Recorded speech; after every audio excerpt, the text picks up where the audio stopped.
This is IGN.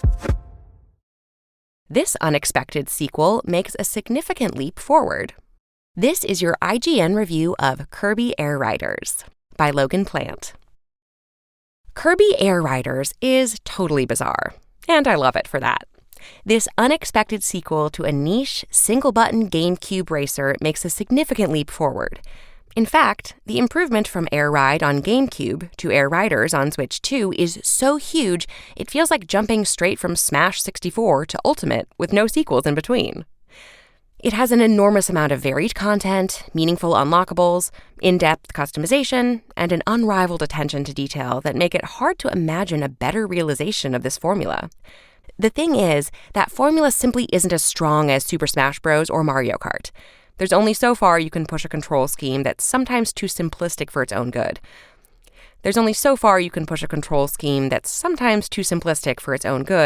And Air Riders occasionally crashes into roadblocks caused by its own self-imposed limitations. But if you meet this surprise revival on its own terms and accept its unconventional handling and off-the-rails physics, you'll find a fun, frantic action racing game with an almost unreal amount of stuff to do. Air Riders includes more than 20 machines that each handle pretty differently, and a similar number of playable riders who come with their own stats and Final Smash-like special move. It's a great roster, filled with characters from every era of Kirby history. My main is the hilarious Chief Kawasaki, who serves spicy curry that damages rivals. At first, there are only a few riders and machines available, but you'll instantly start unlocking more by playing any mode you like. Let's talk about the incredible track design. Each new course feels like a roller coaster ride, with awesome visual effects, high-energy music, and tons of branching paths that play into different machines' strengths, like a roadway up high that can only be reached by a machine with great gliding capabilities.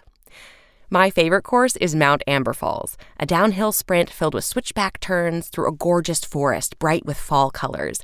But there's really not a weak entry in the lineup.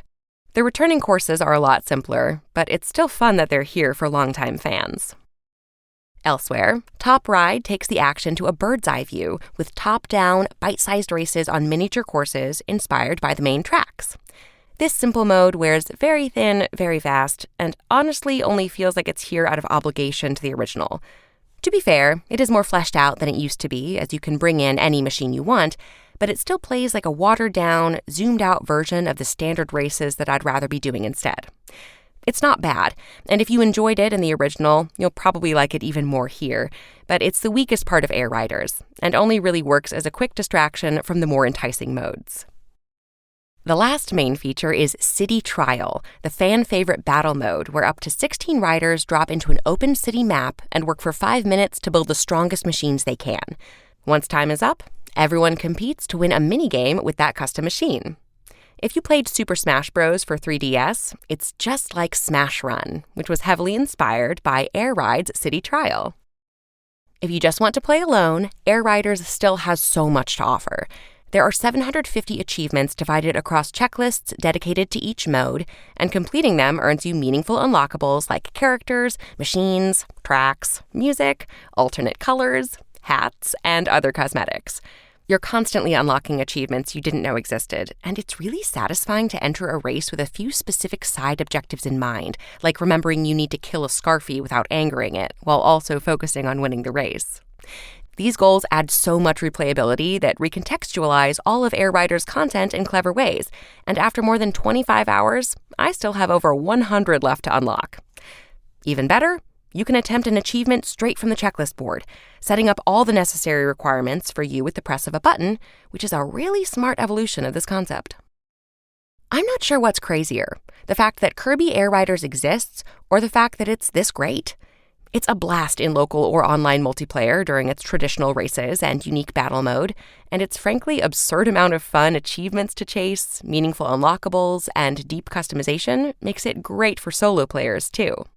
The biggest hurdle to enjoying its dizzying amount of content is how it all controls, and its frantic pace and slippery one-button control scheme is endearingly novel, but occasionally too simple for its own good. Air Riders just can't help itself in sticking a little too closely to its original blueprint at times, making it not as approachable to pick up and play as Mario Kart, and not as technically rewarding or competitively viable as a fighting game like Super Smash Bros. But if you're willing to go along for the ride, you're in for a chaotic action racing game that's a great time with friends and offers a ton to do on your own. Kirby Air Riders IGN score, 8 out of 10. Thanks for listening to IGN. My name is Sarah McAfee, and for the latest Kirby Air Riders updates, visit us at IGN.com.